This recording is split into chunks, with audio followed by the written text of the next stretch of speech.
Breaking news ehamba phambili bafowethu. I-Kaizer Chiefs isimemezele umqeqeshi wayo omushasha okuFernando da Cruz.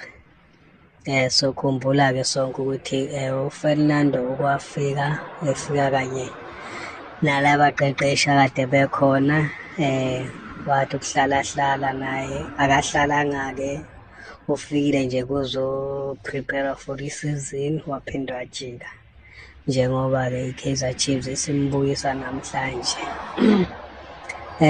Sinethemba-ke lokuthi uFernando kukhulu azokwenzela ikhosi, njengoba ikhosi libone kunguye umqeqeshi ozofitha kulo msebenzi ukucoacha i-Kaizer Chiefs okuyi-team enkulu kangaka.